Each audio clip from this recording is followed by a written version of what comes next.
What's up? It's your boy Mean Joe Green, aka Prince of the Ghetto. I want to talk about this Trae the Truth and this zero beef that been going on. And from what I'm seeing in the interviews that I'm seeing and the life that I'd have been through on how all this could have went down, from a real nigga point of view. You understand what I'm saying? And don't get me wrong, both of those brothers, I think both of them brothers are some real ninjas. I respect both of them. I like both of them. I like both of their music. It's like it's really like two real niggas that came with a disagreement. You know what I'm saying? It's two real niggas with their side of seeing things on each other. Both of them real, but when two real niggas clash, it can go like what happened with Trae the Truth and Zero. And let me explain. Now, they say they've been knowing each other for a long time. So when they was broke, before the fame, before the money, they was living with each other. They coming up like, like they can't, like they cousins, like they family, real family. They coming up, hustling together, trying to get it. They say they never had a beef together. So as they get older, and then once the fame start coming, they rapping, they getting known. People knowing who they are.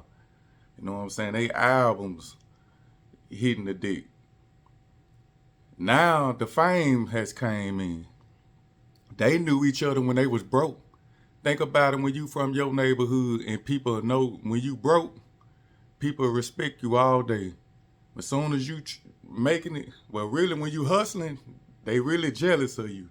But once you make it, here come the hatred. You see what I'm saying? Not saying that that's what they were doing, but that's just how it is in black communities, period. So them two said that they was hustling together. Once they made it, once they start getting fame, they start going separate ways. So Trae, he over here doing his thing, and then Zero, he over here doing his thing.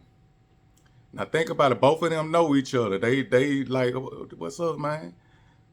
Like Trae was saying that he was asking for beats, asking for a hook or something. And Ro, they see each other moving. They see each other becoming bigger and bigger. So just think about it. Now this on Trae's side, Trae the Truth side. He looking at Zero, Zero moving up. Zero doing his thing. He's sending word to Zero like this, and Zero probably like, you know what I'm saying, I'm a one man on, I'm doing me right now. So Trae got the mindset that he thinking like, man, back then we was like this, you know what I'm saying? Now you acting like this. Not saying that Zero acting funny. It's just where he knows Zero as. You see, there was an issue between them two. He looking like, man, back then you would have did this for me. Not knowing that Zero, he's shining, but he got his own motion. So that could be a build up for Trae, like, dang, but Trae probably like, okay, but that's building up on Trae the Truth end. And then on Zero's side, Zero rapping about, you know what I'm saying, he a one man army, and he see Trae fucking with everybody. See, Trae went over there with T.I. Trae was having features with Wiz Khalifa. Trae was fucking with all the big people in the industry. And Ro probably on this side, like, I remember you, Not saying that either one was hating. It was just that they knew each other when they was broke and they was becoming big. They was being big people from their city. Separated, though. I don't know what it is about this rap game, but some way when it be like that, hatred come. I just think this just some of the devil's playground. Hatred just come between these. You know what I'm saying? Because they both said they never had beefs. But as soon as you go to getting fame, crazy shit happens, man. You see what I'm saying? So as they going along doing this, Trae probably was like, they not speaking, but Trae seeing what he doing and Zero seeing what he doing, and they probably having like some type of competition, And both of them boys were doing their thing. It's always because I was in the rap group with my own people.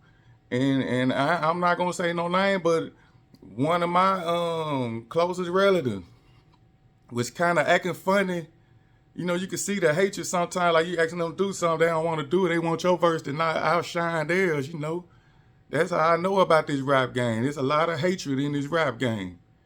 If you trying to come up, man, you might as well get ready to be hated on. If you a good rapper, you finna be hated on.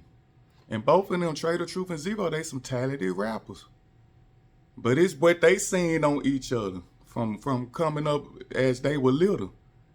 You know, it's certain things like, nah, he know he could have did this. Zero could probably look at Trae and be like, man, now he know he don't even move like that. Now since he think he moving like that, and he could be thinking the same thing. You know, so when that 50 Cent night came, all of that was building up. Trae said that he Zero came to his face, said, "Like walk and talk," you know.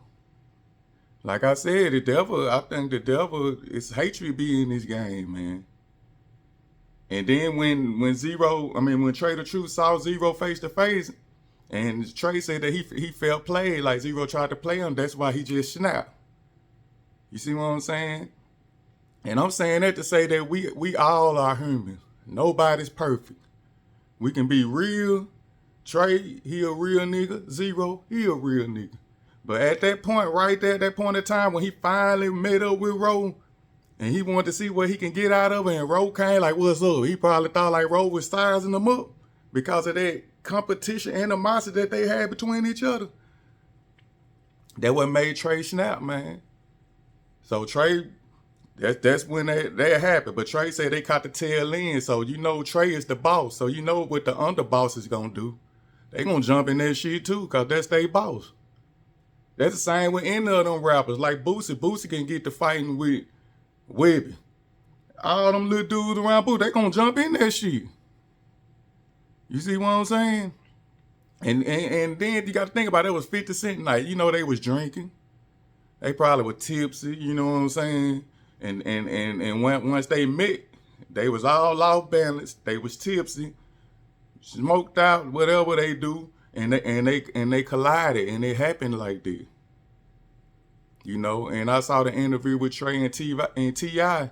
Trae the Truth was saying he take, you know, he heard me, you know what I'm saying? I mean, shit happened. You understand what I'm saying? Shit be happening, man. Like I say, the devil just worked just like that. Jumped in and jumped out. You see what I'm saying? Trae, he a good dude. He got that Trae relief gang. Trae help people all the time, man. He a good brother. I see it. He got a good heart. It's just two childhood friends, when they finally met, didn't see eye to eye, and they collided like that. You know, I done seen shit crazier than that. You know, so Trae, you know, he realized when it was over, like, damn, I know Trae, damn, ain't really wanted to go like that, but what happened. You know, and Ro was on the other end, like, damn, you know what I'm saying? Even though he by himself, it looked it bad, sure enough, but like I say, nobody perfect. The devil get in this shit. The devil, that's how this rap game is. It happened like that. Shit happened just like that, man. And Ro ended up getting the short end of that stick, man. And that's how that came about. Now you looking at, when you see them now, you seeing the feelings after that, the after feelings. Ro like he never fucking with.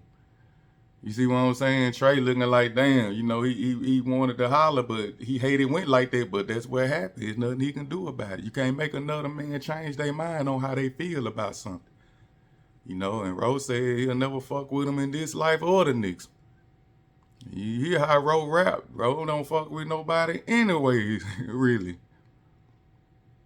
So, you know, I'm like, damn, you know, she can happen like that, but don't get it twisted. I ain't taking no side, because I still listen to both of them. That new Zero, man, fire. Trae the Truth on the other end, when he jump on the verse, he killing it. You know what I'm saying? I just think that it's just two people that knew each other. Once they got the fame, they kind of drifted away from each other. You know what I'm saying? And at the same time, they seeing each other from afar, like they never saw each other, because now they getting the money. They climbing the chart. Now they meeting new people. They in the eyes of the people. They doing shows. People talking their names. So now they seeing each other, and now they having like that competition towards each other. You know what I'm saying? That's what it really be. He can be like, man, that nigga don't move like that, or, you know, dang, he could have called me to do that. You know, I'm good for that hook. He ain't even asked me to get on the album. You know, it be stuff like that that builds up, man. And then once they finally met, look how the devil worked. It clashed it. You see what I'm saying? But yeah, that's how I see it from what I've been seeing, from hearing them talk and watching the interviews and coming from the hood, coming from around people like this. You know, that's how I see that. You know, nah, don't get it wrong. Both of them some real niggas, man. It's just the point that nigga real, that nigga real. They knew each other, what we don't know, and they collided. They clashed. It may was kind of wrong in certain ways, but like I say, nobody's perfect. He's only human. Like Trae said, he moved off emotion. That's a lesson he learned. You never get too old to learn something. And Trae, when he seen that, he said that's what he messed up. He moved off emotion. And I believe it. He moved off emotion. He know like if a situation like that come again, he'll know like, nah, I ain't gonna even move like that. You know, God, don't get it twisted. Trae a real nigga, man. Trae the truth is real. Zero is real. It's just two real niggas colliding over issues we know nothing about, man. Because they is like family. That's how they came. They know each other better than we know them. You know what I'm saying? So, you know, salute, shout out to both of them boys. Shout out to Zero. Shout out to Trae the Truth, man. I hope them boys, you know what I'm saying, God can reach in and get them back together, because that album that they did together, it is what it is. That I slap a nigga. Don't get me wrong, I slap, man. Them boys went off on that album. I still bump that to this day. Matter of fact, I'm finna bump that when I go and get in the shower. Man, them boys were cold together, man. I ain't gonna lie. But you know, that's how situations be in the ghetto, man. From these hoods, you know. And I'm gonna speak on certain situations from a fair point of view, how I see it, you know. So like I say, I ain't taking none of their side. I still respect both of them the same. Both of them some real niggas, and I'm sure a lot of people in Houston feel the same way. I guarantee a lot of them rappers, friends that they have from Houston, they looking at it just like how I'm saying it. They like both of them some real niggas, but it's something that they did. It's some collide that they did that they know about. And we just gotta let them handle that. We got to respect that, you know. But at the end of the day, both of them some real niggas, man. And I salute both of them. Both of y'all keep doing y'all thing, man. If it's meant for y'all to get back together and click tight like y'all would when y'all was younger, before the fame, that'll be great. That'll be a blessing. And plus, you got fans out here that want to see that. And I'm one of them, you know. So at the end of the day, shout out to Zero. Shout out to Trae the Truth. Y'all keep doing your thing, man. It's your boy, Mean Joe Green. Love. And I'm about.